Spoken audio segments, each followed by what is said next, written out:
At the end of the day اللہ تعالیٰ سب کو برابر کر دیتا ہے.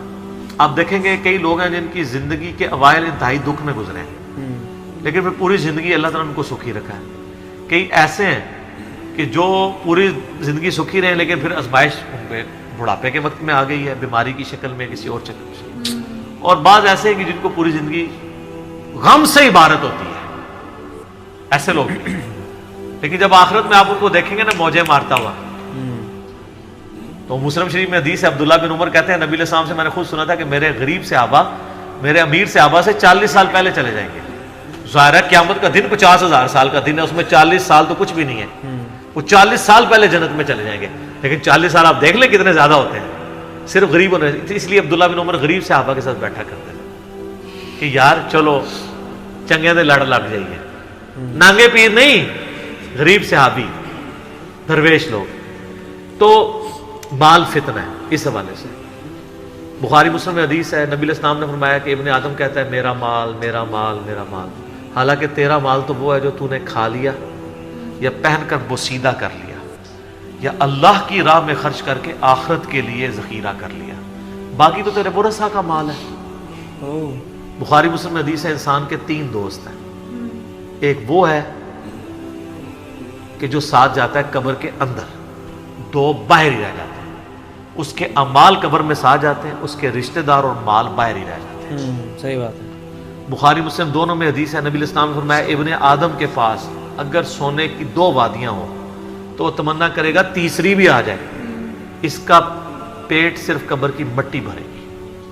بخاری مسلم دونوں میں حدیث ہے. یہ نہ سمجھے گا یہ بزرگوں والا ہے، یہ واقعی بخاری مسلم دونوں میں حدیثیں ہوتی ہیں جو میں بیان کر رہا ہوتا ہوں، پوری ذمہ داری سے کر رہا ہوتا ہوں کہ اے اللہ محمد اور آل محمد کو بس اتنا ہی رزق دینا کہ ان کی روح اور جسم کا رشتہ برقرار رہے.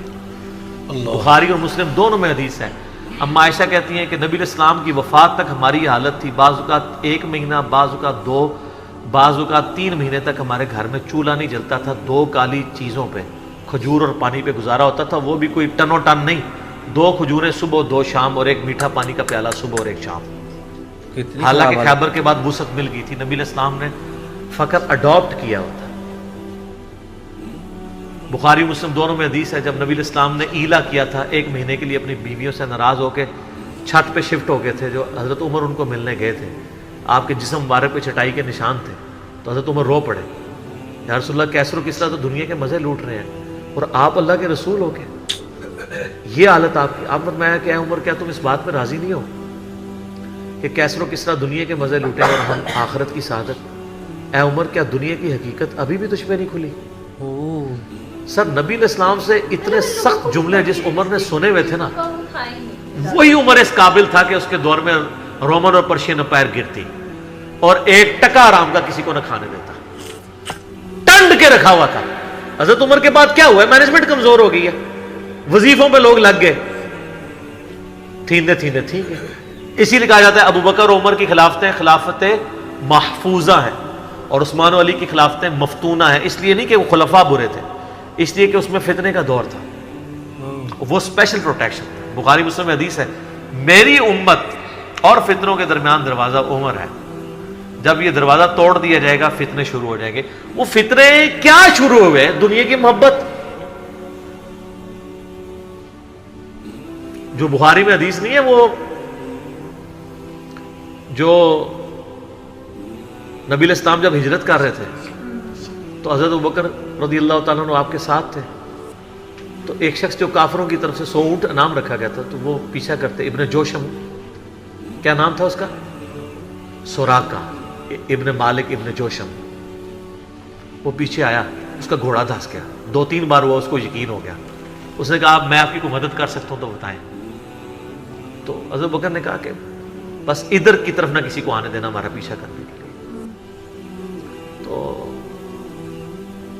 پھر وہ جب جانے لگا تو پیچھے سے آواز دی اور کہا کہ رسول اللہ صلی اللہ علیہ وسلم کہہ رہے ہیں کہ میں سوراقہ کے ہاتھوں میں کسرا کے کنگن دیکھ رہا ہوں.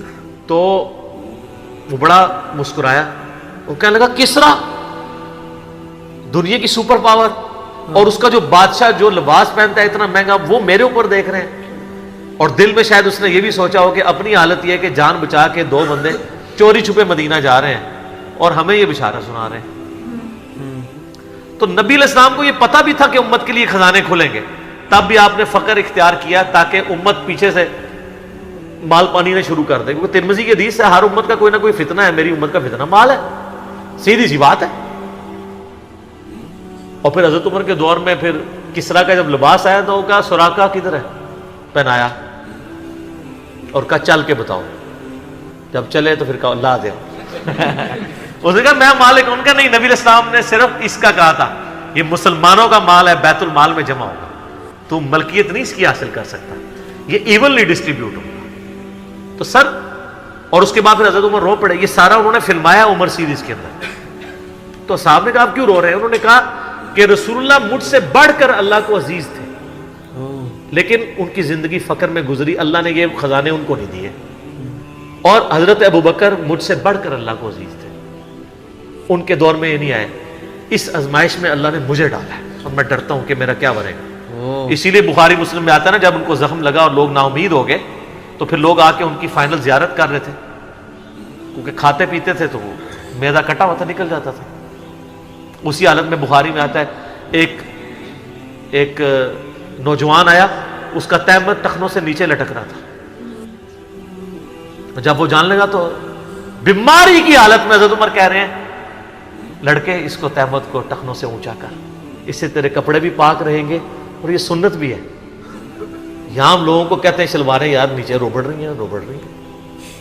حضرت عمر نزا کے عالم میں بھی ٹخنوں سے اوپر شلوار کر رہے. حضرت عمر وہابی نہیں سن سر, وہ صحابی سن, ان کو پتہ تھا یہ سنت ہے, اور نزا کے عالم میں تہمت اوپر کروا رہے ہیں. یہ بخاری کے الفاظ ہیں. اور وہاں پہ آ کے صحابہ کرام کہہ رہے ہیں کہ اللہ تعالیٰ عمر پر رحم فرمائے, اے امیر المومنین آپ کی وجہ سے اللہ نے مسلمانوں کو اتنی فتوحات دیں, رومن امپائر گری, قادسیہ, یرموک, مسلمانوں کو فتوحات ملی, امید ہے اللہ تعالیٰ آپ کے لیے بہت اجر رکھے گا. انہوں نے کہا کہ مجھے اللہ تعالیٰ میری ان خدمات کے عوض اگر برابر بھی چھوڑ دے کہ میرے گناہ اور نیکیاں برابر ہو جائیں تو واللہ میں کامیاب ہو گیا, میں اللہ سے اتنا ڈرتا ہوں. یہ انہوں نے کوئی ایکٹنگ نہیں کی, نہ یہ میں کہوں گا کہ ان کی عاجزی تھی, یہ ریالٹی تھی. جس کو خدا کا تعارف ہے وہ واقعی جانتا ہے کہ اللہ بڑا ڈاڈا ہے. حضرت ابوبکر نے جب مشورے کے بعد حضرت عمر کو نامزد کیا تھا تو آپ کو پتہ ہے حضرت عمر کو کیا نصیحت کی تھی؟ کیا ہے عمر, ایک ہی نصیحت انہوں نے کی, ان کا اتق اللہ یا عمر. وہ عمر سیریز میں فلمایا انہوں نے, اللہ سے ڈرنا. اور جب تو جنتیوں کی طرف دیکھے نا تو دعا کرنا کہ اللہ تجھے اس میں شامل کرتا ہے, اور جب تو دوزیوں کی طرف دیکھنا تو ڈرنا ایسے کہ کہیں تو ان میں شامل نہ ہو. انہوں نے نہیں کہا میں اشرا مبشرا ہوں, میں جس راستے پہ چلوں شیطان بھاگ جاتا ہے. یہ آپ مجھے کیا باتیں بتا رہے ہیں؟ ان کو پتا تھا کہ اللہ تعالیٰ کی صفت بے نیازی بھی تو ہے نا سر, آپ کو نہیں پتا. وہ تو پیغمبروں کے اوپر عطا فرما دیتا ہے. یونس علیہ السلام تو پیغمبر تھے, اور اتنا غصہ کہ سورہ صافات میں ہے کہ یونس اگر مچھلی کے پیٹ میں ہمیں نہ پکارتا تو پھر اسی دن نکالا جاتا جس دن مردے اپنی قبروں سے نکالے جائیں گے. یار اتنا غصہ کیا کر دیا, کوئی بندے مار دیے یونس نے. آپ یوٹیوب میں کلپ دیکھیں یونس علیہ السلام کا واقعہ تو آپ کو پتہ چلے گا. سر اللہ اپنے معاملات میں بہت سخت ہے. اللہ وہ نہیں ہے جس کا تعارف آپ کو کروایا گیا. پچھلے دنوں بھی وہ ہمیں ایک لیٹر کہیں کسی نے بھیجا تو پھر ہم نے ان کو بھیجا کہ آپ میرا کلپ دیکھیں, اللہ کی رحمت سے دھوکہ, اور انجینئر محمد علی مرزا صاحب لکھے. تو اس میں وہ کہہ رہے تھے, وہ تارج میر صاحب کہتے ہیں کہ آج کل کے مبلغین نے لوگوں سے ان کا رب بھی چھین لیا اور ان کو ڈراتے رہتے ہیں. سر کیوں نہ ڈرائیں اللہ کے بندو, قرآن کا ڈومیننٹ پورشن ہے ہی تذکیر ہے, بلکہ قرآن کا تعارف ہی تذکیر ہے, نصیحت ہے, ڈر سنانا ہے, ڈر سنانا. وَأُوحِيَ إِلَيَّ هَذَا الْقُرْآنُ لِأُنذِرَكُم بِهِ وَمَن بَلَغَ, سورہ الانعام آیت نمبر 19. اے نبی علیہ السلام فرما دو مجھے تو قرآن وہی اس لیے کیا گیا ہے میں تمہیں ڈر سناؤں, اور جس تک یہ کتاب پہنچ جائے وہ بھی ڈر سنائے. بخاری کے حدیث ہے آپ علیہ السلام ایک چوراہے سے گزر رہے تھے, کچھ صحابہ جو ہے وہ ہنس رہے تھے, آپ رک گئے. پھر آپ نے فرمایا جو کچھ میں جانتا ہوں نا تم جانتے ہوتے نا تو بہت کم ہنستے, زیادہ رویا کرتے. بخاری مسلم میں حدیث ہے، عبداللہ بن عمر کہتے ہیں نبی علیہ السلام نے میرے کندھے پہ یوں ہاتھ رکھ کے نا فرمایا تھا عبداللہ اپنے آپ کو مردوں میں شمار کرنا، یعنی سمجھو کہ آج میں گیا ہی کہ گیا۔ سر جب یہ تلوار کسی کے سر پہ لٹک رہی ہو نا پھر اس کا قبلہ سیدھا رہتا ہے، ادروائز وہ یتیموں کا مال بھی ہڑپ کرے گا، بہنوں کی جائیداد پہ بھی قبضہ کرے گا، اور وہ ماں باپ بھی جو اپنی زندگی میں بیٹوں کو سب کچھ دے کے چلے جاتے ہیں اور بیٹیوں کو محروم کرتے ہیں۔ ہمارے پاس تو لوگ آتے ہیں، ہم ان کو کہتے ہیں تمہارے ماں باپ دوزخ میں جل رہے ہوں گے، اب بھی ٹائم ہے کہ ان کی وصیت بدل دو۔ قرآن میں بھی ہے کہ اگر کوئی غلط وصیت کر کے جاتا ہے وصیت بدلو، اس کو عذاب سے بچاؤ۔ تو کئی لوگ ہیں میں نے دیکھا ہے ملینز آف روپیز انہوں نے ماں باپ کے مرنے کے بعد ان کے نام پہ ہوئے اپنی بہنوں کو واپس کیے ہیں کہ چلو یار ہمارے ماں باپ دوزخ میں جانے سے بچ جائیں گے۔ اگر آپ کے ماں باپ کی محبت آپ کے دل میں ہے نا تو خدا کے لیے اگر آپ یہ نہ کہیں کہ میرے ماں باپ دے گئے ہیں تو وہ جانے اور ان کا کام، یار وہ آپ کو دے کے گئے، آپ کے ساتھ نیکی کر کے گئے، اور آپ ان کے ساتھ یہ بھی نیکی کرنے کے لیے تیار نہیں ہے کہ جو مال انہوں نے کمایا تھا وہ ان کو دوزخ سے رہائی سے عطا کرنے کے لیے آپ ان کے لیے خرچ کر دیں جو آپ نے نہیں کمایا ہوا۔ تو کتنے بڑے ناہنجار اولاد ہیں آپ۔ سنن ابن ماجہ کی حدیث ہے تو اور تیرا مال تیرے باپ کا ہے،